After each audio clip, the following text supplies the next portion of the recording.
Everyone, मैं आप लोगों को आज कक्षा 10 के बायोलॉजी से प्रकाश संश्लेषण अप्रकाशिक अभिक्रिया यानी केल्विन चक्र के बारे में बताऊंगा। तो यह केल्विन चक्र जो है आपके यूपी बोर्ड प्लस कंपटीशन के व्यू से बहुत ही महत्वपूर्ण चक्र होता है, यानी सब्जेक्ट है जिसे आप बहुत ही कम टाइम में समझ सकते हैं इस वीडियो को अंत तक देखकर। तो आइए स्टार्ट करते हैं केल्विन चक्र के बारे में। पहले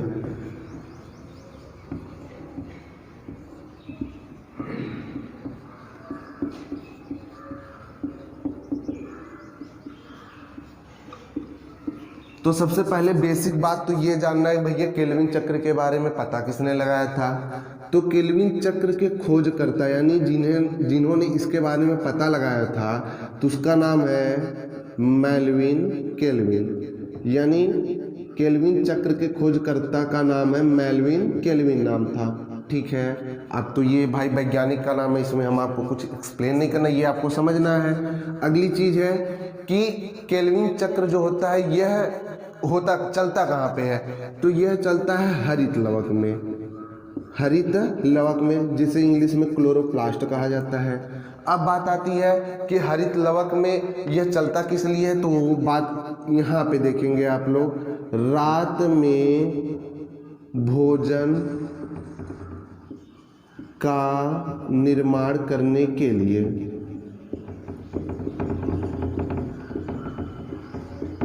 अब आपको यहाँ एक चीज हम समझा देते हैं अच्छे से, यानी आप लोगों को ये पता होगा कि प्रकाश संश्लेषण में सिर्फ दिन के समय भोजन बनता है, पर नहीं भैया, ये बात गलत है। प्रकाश संश्लेषण की क्रिया में दिन के समय भी और रात के समय भी दोनों टाइम भोजन बनता है, वो भी किस भाग में, हरित लवक में। तो हरित लवक में रात के समय भोजन बनता है, परंतु वो किसी भाग में बनता है। तो हरित लवक के दो भाग होते हैं, हम आपको बता देते हैं भैया। एक ग्रैनम होता है और दूसरा होता है स्ट्रोमा। एक ग्रैनम और दूसरा स्ट्रोमा। तो ग्रैनम जो भाग होता है हरित लवक का, उसमें दिन के समय भोजन बनता है। किस टाइम बनता है भैया, दिन के समय। और स्ट्रोमा में रात के समय भोजन का निर्माण होता है। I think you are understand. तो फिर से देखेंगे एक बार इस बात को। हरित लवक पौधे में भोजन का निर्माण करता है भैया, इसे किचन रूम भी कहा जाता है पौधे का। तो हरित लवक में, केल्विन चक्र में हरित लवक के द्वारा रात के समय भोजन का निर्माण किया जाता है। परंतु बात ये आती है, आप लोगों को शायद मेरे अकॉर्डिंग ये पता होगा कि पौधे सिर्फ दिन के समय ही भोजन बनाते, रात के समय नहीं। ऐसी बात गलत है। वो दिन के समय भी भोजन बनाते हैं और रात के समय भी भोजन बनाते हैं। तो दिन के समय कहाँ बनता है भैया, ग्रैनम में, और रात के समय कहाँ बनता है, स्ट्रोमा में। ठीक है, तो दिन के समय और रात के समय में अंतर थोड़ा सा बहुत है। अंतर क्या भाई, कि दिन के समय अधिक मात्रा में, किस मात्रा में, अधिक मात्रा में भोजन का निर्माण होता है। अधिक मात्रा में भोजन का निर्माण होता है, लेकिन रात के समय भोजन की बहुत ही कम मात्रा का निर्माण होता है। अब आपको एक स्पेशल पॉइंट में बताता हूं भैया। अधिक मात्रा का मतलब दिन के समय पौधे 28 एटीपी, कितनी एटीपी, 28 एटीपी ऊर्जा का निर्माण करते हैं, और रात के समय यह सिर्फ 2 एटीपी ऊर्जा का निर्माण करते हैं। और ये पॉइंट आपके लिए मोस्ट इंपॉर्टेंट साबित हो सकता है। ठीक है, क्योंकि आपसे पूछ सकता है कि दिन के समय कौन सा भोजन, कितना भोजन बनता है, और रात के समय कितना भोजन बनता है। तो याद रखेंगे, दिन के समय 28 एटीपी और रात के समय 2 एटीपी। आई थिंक जितना आप लोगों के सामने लिखा गया है इतना आप लोग अच्छे से समझ चुके होंगे। ठीक, तो आइए हम केल्विन साइकिल की तरफ चलते हैं।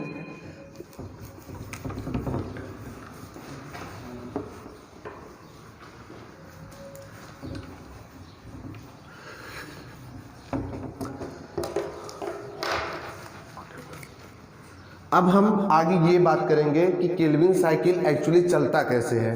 ठीक है, तो केल्विन साइकिल में क्या क्या प्रोसेस भाग लेते हैं, मतलब कौन कौन से कंपाउंड्स भाग लेते हैं और वो कंपाउंड्स कहाँ कहाँ पाए जाते हैं, कैसे कैसे आते हैं, ये आपको समझना है। तो समझने के लिए सबसे बेसिक पॉइंट मैं आपको बताऊंगा, सिर्फ 3 और 3 कितने होते हैं भाई, लगता है 6 होते हैं। बस इन्हीं 6 पॉइंट्स को आपको क्लियर करना है यानी समझना है। अगर इस 6 पॉइंट्स को आपने समझ लिया तो केल्विन चक्र आप पूरे लाइफ में कभी नहीं भूलेंगे, ये मैं आपसे वादा करता हूँ। आइए देखते हैं केल्विन चक्र में 6 पॉइंट्स क्या क्या है। तो देखिए पहले पॉइंट्स आपके भैया कार्बोक्सिलीकरण। देखिए मैं आपको एकदम सिंपल वे से समझाऊंगा और समझ जाएंगे ही, ये मेरी गारंटी है पूरा। सेकेंड है भैया अपचयन, सेकेंड वे है अपचयन, और थर्ड जो है वह है पुनर्योजन। ये देखिए 3 चीज इधर आपको मिलेगा और 3 इधर मिलेंगे, उनको भी आप देखिए। पहला कंपाउंड है जो केल्विन चक्र में सबसे ज़्यादा मतलब महत्वपूर्ण कंपाउंड है, वह है RuBp, और सेकेंड है PGA, और थर्ड है TP। अभी इनके बारे में हम आपको डिटेल में बताएंगे ये चीज़ होता क्या है, लेकिन उससे पहले हम इन 3 चीज़ों के बारे में जान जाते हैं ये 3 चीज़ होता क्या है एक्चुअली। तो देखिए कार्बोक्सिलीकरण में अगर आप लोग थोड़ा सा देखेंगे तो कार्बो शब्द मिला है। कौन सा शब्द मिला है भैया, कार्बो। और क्लास 9th 8 में आप लोगों ने पढ़ा होगा कार्बो का मीन्स क्या होता है। तो कार्बो मीन्स होता है कार्बन, कार्बो मीन्स होता है कार्बन। ठीक है, तो अब आप समझ जाएंगे भैया कि कार्बोक्सिलीकरण में कौन सा चीज आता है, कार्बन। तो हम आपको ध्यान से समझिएगा, कार्बो का मतलब होता है कार्बन। अब कार्बोक्सिलीकरण में मतलब पौधे अपना भोजन बनाने के लिए उन्हें सबसे ज़्यादा जरूरी तत्व होता है कार्बन। कौन सा चीज होता है, कार्बन। अब ये लोग कार्बन तो ऐसे पकड़ नहीं लेंगे, तो ये कार्बन एक गैस के माध्यम से लेते हैं। उस गैस का नाम है, आप लोगों को अच्छे से पता होगा, कार्बन डाइऑक्साइड। तो कहने का मतलब है कार्बोक्सिलीकरण में कौन सा चीज बाहर से आकर ऐड होता है, तो कौन सा चीज भैया, कार्बन डाइऑक्साइड। आई थिंक आप लोग समझ गए होंगे। अपचयन में अब देखिए पहली पॉइंट कार्बोक्सिलीकरण में आप समझ गए कि इसमें बाहर से कार्बन आकर क्या होता है भैया, जुड़ता है। अपचयन में कोई भी कार्बोक्सिलीकरण के स्टेप के बाद कोई भी पदार्थ जो बनेगा उसको हम लोग क्या करेंगे, तोड़ेंगे। उसको क्या करेंगे, तोड़ेंगे। ठीक है, अब ये भी पॉइंट आई थिंक क्लियर हो गया होगा। कार्बोक्सिलीकरण में कुछ भी बनेगा उसको आगे चल के तोड़ना है, फिर तोड़ने के बाद जो चीज़ मिलेगा फिर उसी के द्वारा एक नया पदार्थ बनाना है। कौन सा पदार्थ बनाना है भैया, नया पदार्थ। यानी 3 स्टेप में हम क्या किए, इसमें कार्बन को जोड़ दिया, इसमें कार्बन जोड़ने के बाद जो पदार्थ बनेगा उसको क्या करेंगे, तोड़ेंगे। फिर तोड़ने के बाद जो पदार्थ बनेगा उसके द्वारा हम एक नए पदार्थ का क्या करेंगे भैया, निर्माण करेंगे। ठीक, उसके बाद हम बात करते हैं इनके बारे में, ये एक्चुअली क्या होते हैं। तो ये देखिए RuBp जो है, RuBp ये स्टोमा में, हरित लवक के स्टोमा में ये कंपाउंड ऑलरेडी मौजूद होता है। कहने का मतलब है ये पहले से ही वहाँ पर क्या होता है भैया, पाया जाता है। ठीक है, अब RuBp के बाद ये सब प्रोडक्ट उस केल्विन चक्र में क्या किए जाते हैं, बनाए जाते हैं। तो अब हमें यही समझना है कि RuBp के द्वारा कैसे PGA बना और कैसे PGA के द्वारा क्या बनता है भैया, TP। सिर्फ 3 पॉइंट्स आपको याद रखना है। RuBp तो पहले से ही मौजूद था स्टोमा में। ठीक है, अब RuBp के बाद बना कौन सा चीज, PGA के बाद कौन सा चीज बन गया, TP। बस यही 3 पॉइंट इधर याद रखने हैं और 3 पॉइंट आपको इधर, जिसमें हमने पहले ही बता दिया कार्बोक्सिलीकरण में कार्बन ऐड हुआ, अपचयन में जो चीज बनेगा उसको हमने क्या करना है, तोड़ना है, और पुनर्योजन में क्या करना है, नया पदार्थ बनाना है। ठीक है, तो अब हम इतने ही चीजों को मिलाकर पूरा केल्विन चक्र खत्म करने वाले। तो भैया हमें आशा है कि आप लोग ये 6 पॉइंट्स दिमाग में रख चुके होंगे। और नहीं लिखे हैं तो वीडियो को पॉज करके इस पॉइंट को अच्छे से समझ सकते हैं, रोक कर देख लीजिए या फिर लिख लीजिए। आगे आइए केल्विन चक्र के बारे में ध्यान से देखते हैं हम लोग।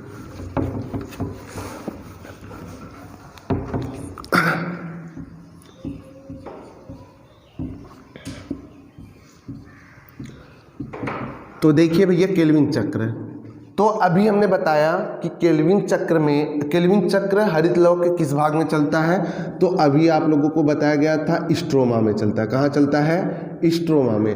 ठीक है, तो केल्विन चक्र का सबसे पहला पॉइंट जो था वह था RuBp। कौन था? RuBp। ठीक है, अभी मैंने ये बताया था कि केल्विन चक्र में भाग लेने वाला सबसे पहला पॉइंट या कंपाउंड जो है वह है RuBp। और यह RuBp कहाँ पाया जाता है भैया? स्ट्रोमा में ऑलरेडी मौजूद होता है। ठीक है, लेकिन इसकी संख्या होती है जिसे हम डिनोट करते हैं 15 RuBp। 15 RuBp का मतलब होता है रिबुलोज की संख्या कितनी है? Ru का मतलब होता है रिबुलोज, B का मतलब होता है बाई और P का मतलब होता है फास्फेट। तो रिबुलोज की संख्या 1 है और बाई फास्फेट की संख्या कितनी है भैया? 5। तो ये कंपाउंड आपको ऑलरेडी स्ट्रोमा में मिलता है। ठीक, अब आई थिंक आप लोग समझ गए होंगे। अब हम आगे इस साइकिल को बढ़ाते हैं। RuBp के बाद आपको याद होगा, मैंने लिखा होगा इधर, अभी इसके पहले जस्ट लिखा था RuBp के बाद बनता है PGA। क्या बनता है? PGA। ठीक है, तो अब PGA का निर्माण कैसे हो रहा है, अब ये चीज़ आपको देखना है। तो ये देखिए भैया, PGA का निर्माण हमने कर दिया ना, ऐसे मनमानी नहीं लिखना है, इसको समझना कैसे PGA आया एक्चुअली। तो उससे पहले आप लोग को यहाँ पे समझना होगा, एक चक्र चली थी जिसका नाम था कार्बोक्सिलीकरण। अभी हमने बताया था कि कार्बोक्सिलीकरण में एक्चुअली हो क्या रहा था। तो आई थिंक आप लोगों को याद होगा, और नहीं याद है तो अब यहाँ समझ लेंगे कि कार्बोक्सिलीकरण में हुआ था क्या। तो कार्बोक्सिलीकरण में बाहर से, यानी वायुमंडल से, बाहर से का मतलब वायुमंडल से कौन सा चीज़? कार्बन डाइऑक्साइड आकर इस RuBp में क्या होता है? जुड़ जाता है और RuBp को बदल देता है किसमें? PGA में। किसमें बदल देता है? PGA में। अब एक चीज़ याद रखेंगे, जब इस RuBp में कार्बन डाइऑक्साइड की मात्रा जुड़ती है तो ये जो 5 दिख रहा है, ये 5 कार्बन की मात्रा है। एक कार्बन ये और 5 कार्बन ये, 5 और 1 कार्बन जुड़ के कितने कार्बन होंगे? 6 कार्बन। तो यहाँ पर कितने कार्बन का मॉलिक्यूल बनेगा? 6 कार्बन का। लेकिन ये 6 कार्बन मॉलिक्यूल टूट जाता है 2 भागों में, यानी कहने का मतलब है 3PGA and 3PGA। I think यहाँ पे थोड़ा सा आप लोगों को कन्फ्यूजन हुआ होगा, तो हम आपके कन्फ्यूजन को दूर करते हैं। देखिए कैसे। पहले RuBp जो था स्ट्रोमा में था, आई थिंक ये सब समझ रहे होंगे, जिसमें कार्बन की संख्या कितनी है? 5 है। कितनी है? 5। जब यह क्रिया आगे बढ़ती है केल्विन चक्र में, तो केल्विन चक्र में वायुमंडल से कार्बन डाइऑक्साइड आकर जुड़ जाता है। तो आपको ये चीज़ याद रखना है, RuBp में कार्बन की संख्या ऑलरेडी जब पहले से ही कितना होता है? 5 होता है। जब यह क्रिया आगे बढ़ती है तो इस क्रिया को आगे बढ़ाने के लिए हमें 1 कार्बन की और आवश्यकता होती है। तो वह कार्बन कहाँ से आता है भैया? वायुमंडल से आता है। तो 5 कार्बन ये और प्लस 1 कार्बन जो वायुमंडल से आया था, वह मिलकर कितना कार्बन बना देता है? 6 कार्बन। ठीक है, तो कहने का मतलब ये जो PGA बना है, फास्फोग्लिसरिक अम्ल, ये कितने कार्बन का मॉलिक्यूल है? 6। ठीक है, अब यह 6 कार्बन का जो मॉलिक्यूल होता है, यह 3-3 के पेयर में क्या होता है? टूट जाता है, यानी 3 कार्बन इधर और 3 कार्बन इधर। तो आप समझ सकते हैं कि जो एक PGA है, ये एक PGA कितने कार्बन का बना है? 3 कार्बन का, और प्लस ये एक PGA कितने कार्बन का बना है? 3 कार्बन का। तो 3-3 कितने कार्बन हो गए भैया? 6 कार्बन। तो आई थिंक अब समझ में आ गई होगी। अब यह क्रिया क्या होती है भैया? आगे बढ़ती है। क्या होती है? आगे बढ़ती है। आगे बढ़ने का मतलब अब इसे हमें क्या करना, अगर आपको याद होगा, कार्बोक्सिलीकरण के नीचे हमने एक चरण का नाम लिखा था जिसका नाम था अपचयन। क्या नाम था? अपचयन। ठीक है, देखिए भैया, अपचयन का मतलब होता है तोड़ना। अपचयन का मतलब क्या होता है? तोड़ना। तो अब हम इन 3 PGA को क्या करेंगे? तोड़ेंगे। पर अब ये बात डिपेंड करता है किस में तोड़ना है ना। तो देखिए, तोड़ने के लिए, अब किसी चीज़ को मारने के लिए तो हमें भाई ताकत चाहिए ही ना, तो वही प्रोसेस यहाँ पे भी चलेगा। इन PGA को हमें मारने के लिए अलग से एनर्जी देना पड़ेगा, ताकत देनी पड़ेगी, और वो ताकत मिलता है ATP के रूप में। किसके रूप में मिलता है? ATP के रूप में, सॉरी, किसके रूप में मिला भैया? ATP। एटीपी को लगाकर इन पीजीओ को तोड़ा जाता है, और जब एटीपी को लगाकर इन पीजीओ को तोड़ते हैं तो ये पीजीए बदल जाता है टीपी में। किस में बदल जाता है भैया? टीपी में। ये आपका एक्चुअल प्रोडक्ट है जो केल्विन चक्र में बनना चाहिए। ठीक है, अब एक चीज़ हम आपको बताते हैं, जब हमने पीजीओ को तोड़ना चाहा तो तोड़ने के लिए हमें बाहर से कौन सा चीज़ लगाना पड़ा था? एटीपी। जब एटीपी लगाकर इसको तोड़ेंगे तो पीजीए किस में बदल गया था? टीपी में। और ये एटीपी जब इनको तोड़ेगा तो ये एटीपी बदल जाएगा भैया एडीपी में। किस में बदल जाएगा?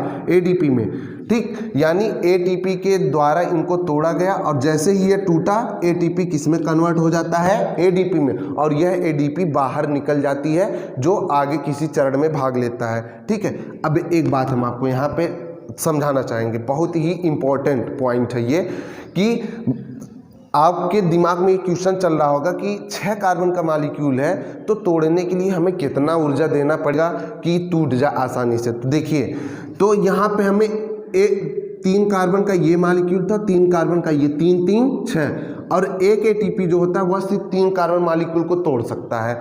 तो भैया जब एक एटीपी 3 कार्बन मॉलिक्यूल को तोड़ सकता है तो यहाँ 6 कार्बन था, तो 6 कार्बन को तोड़ने के लिए हमें कितना एटीपी चाहिए? तो आपको याद हो, समझ सकते हैं कितने एटीपी चाहिए? 2 एटीपी ने भैया। हाँ, तो 2 एटीपी, तो ये 2 एटीपी इन पीजीओ को तोड़ देंगे, तो ये जब 2 एटीपी ऊर्जा लगाएंगे तो बाहर कितनी एडीपी निकलेगी? 2। तो यहाँ पे समझने वाली पॉइंट ये थी कि पीजीओ को तोड़ने के लिए 6 कार्बन मॉलिक्यूल पीजीओ को तोड़ने के लिए हमें बाहर से कितनी ऊर्जा लगाई थी? 2 एटीपी। और जब 2 एटीपी 3 पीजीओ को तोड़ते हैं तो किस में बदल जाता है? टीपी में। किस में बदल जाता है? टीपी में। और बाहर कौन सी चीज़ निकल जाती? एडीपी। बात समझ गए होंगे। अब देखिए भैया, ये टीपी जो बना है यही आपका एक्चुअल प्रोडक्ट है। एक्चुअल प्रोडक्ट का मतलब है कि केल्विन चक्र में यही चीज़ तो केल्विन चक्र बनाता है। कहने का मतलब है टीपी के ही द्वारा वह ऊर्जा को प्राप्त करता है।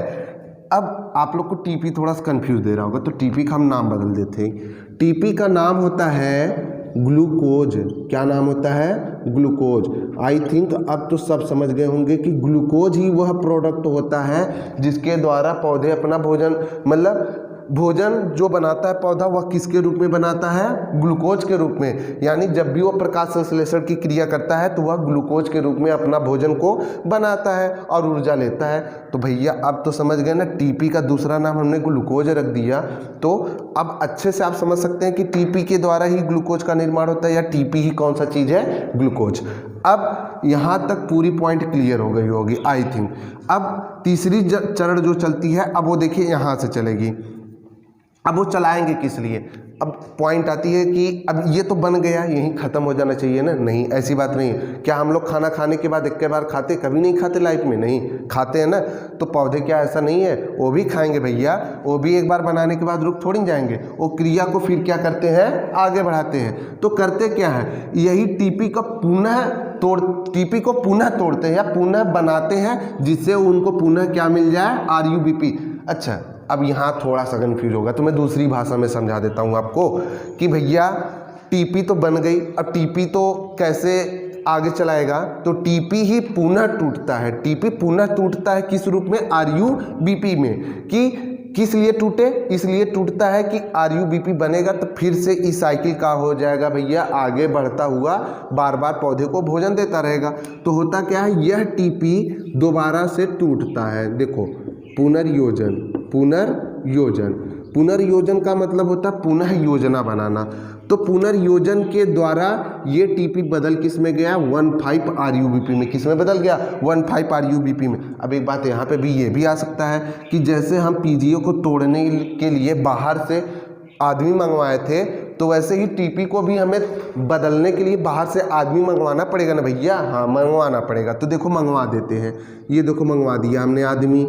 इसमें एक टीपी को तोड़ने के लिए हमें एक एटीपी चाहिए। कितने एटीपी? एक एटीपी। अब आपको पता है जब 2 एटीपी इधर यूटिलाइज हुआ था यानी उपयोग हुआ था तो कितने एटीपी बाहर निकली थी? 2 ना। तो वैसे ही यहाँ पर एक एटीपी यूटिलाइज हो रहा है तो कितनी एटीपी बाहर निकलेगी भाई साहब? 1। कितनी निकलेगी? 1। आई थिंक ये केल्विन चक्र आप दोबारा कभी नहीं भूलेंगे। एक बार मैं सिंपल वे से और आपको ये डिफाइन करना चाहता हूँ। देखिए, अंधकार अपक्रिया यानी अप्रकाशिक अपक्रिया, तो यह स्ट्रोमा में चलता है। स्ट्रोमा, हरित लवक के स्ट्रोमा में ये कंपाउंड ऑलरेडी मौजूद होता है जिसका नाम होता है RuBP। ठीक है, तो RuBP को आगे बढ़ाता है केल्विन चक्र। कैसे बढ़ाता है? RuBP में 5 कार्बन पहले से ही मौजूद होता है, एक कार्बन वायुमंडल से आकर ऐड हो जाता है। तो 5 और कितने कार्बन हो गए? 5 और प्लस 1 कितने कार्बन? 6 कार्बन। तो 6 कार्बन का एक मॉलिक्यूल बनता है जिसका नाम होता है PGA। अब ये PGA 2 भाग में टूट जाता है, 3PGA एंड 3PGA। ठीक है, फिर भैया ये 3PGA का हम करते हैं अपचयन। क्या करते हैं? अपचयन। अपचयन का मतलब इन 3 PGA को तोड़ा जाता है। तो अपचयन करते हैं तो ये 3PGA किस में बदल जाते हैं? TP का सेकेंड नाम क्या है भैया? ग्लूकोज। ठीक है, उसके बाद अब ये बात याद रखना है भैया, PGA को तोड़ने के लिए हमने बाहर से आदमी मंगवाए थे, वो आदमियों का नाम है ATP। क्या नाम है? ATP। जब ये इनको तोड़ना होता है तो ये भैया ATP बन के आते हैं, और जब तोड़ लेते हैं तो क्या बनकर भागते हैं? ADP बनकर भाग जाते हैं। तो तोड़ने के लिए हमने कितने ATP मंगाए थे? 2, और जाते वक्त भी कितने लोग थे? 2। तो 2 ATP तोड़ने के लिए आए थे, और भागते वक्त कितने ADP गए थे? 2 ADP। ठीक है, फिर टूटने के बाद PGA किस में बदल जाता है? TP। और TP का सेकंड नाम क्या है? ग्लूकोज। और ग्लूकोज ही वह चीज़ होता है जिसके द्वारा पौधे अपना भोजन बनाते हैं, मतलब द्वारा नहीं, जिसके रूप में पौधे अपना भोजन बनाते हैं। ठीक, उसके बाद अब हमने बताया जब पौधे अपना भोजन बना लिया तो का साइकिल हुई रोक दे? नहीं भैया, काहे रोक दे हो? ओके, खाए का दोबारा न तो का करे? फिर से अपन साइकिल ये आगे बढ़ाए दे। तो साइकिल आगे बढ़ाए बिना कौन चीज़ करे पड़े? पुनर्योजन। पुनर्योजन मतलब पुनः वह क्रिया क्या करेगा? दोहराएगा। तो दोहराता कैसे है? उसी TP को फिर किस रूप में बदला जाता है? RuBP के रूप में। तो TP को RuBP में बदलने के लिए फिर से हमने आदमी मंगवाए थे, पर इस बार कितना आदमी मंगवाए? 21, वो भी कौने रूप में? ATP के रूप में। तो यह ATP TP को तोड़ देता है RuBP में, और जब ATP TP को RuBP में तोड़ता है तो ATP किस में बदल जाता है भैया? ADP में बदल जाता है। वो भी कितने? एक ADP में बदल जाता है। ठीक, तो यही आपका केल्विन चक्र है भैया। याद रखने वाली पॉइंट सिर्फ 6 थी, और 6 के 6 आपको याद रखना है। एक बार हम आपको इनका पूरा नाम बता देते हैं। RuBP का पूरा नाम होता है रिबुलोज बाईफास्फेट। ये भैया RuBP का पूरा नाम है। PGA का नाम होता है फास्फो ग्लिसरिक। कहीं आपको ग्लिसरेट मिल जाएगा तो परेशान नहीं होंगे। ठीक है, और TP का पूरा नाम होता है ट्रायोज फास्फेट। तो अब भैया हम इसलिए पूरा नाम बता दिए, कुछ लोगों की ये कन्फ्यूजन होगी कि पूरा कहानियाँ बताई ना है, इन्हें पूरा नाम बतौले ना है तो पढ़ ही ना पाऊँ ना, यही नाते हम बता दिए भैया। आई थिंक मैंने इसमें सब कुछ बता दिया है और आप लोगों को कोई भी प्रॉब्लम नहीं होनी चाहिए। तो अगर आप लोगों को वीडियो पसंद आया हो तो इसको लाइक करें, सब्सक्राइब करें चैनल को, और वीडियो को शेयर करें जिससे हमारा उत्साह बढ़े और हम आपके लिए ऐसे ही और मज़ेदार वीडियो लाएं। धन्यवाद।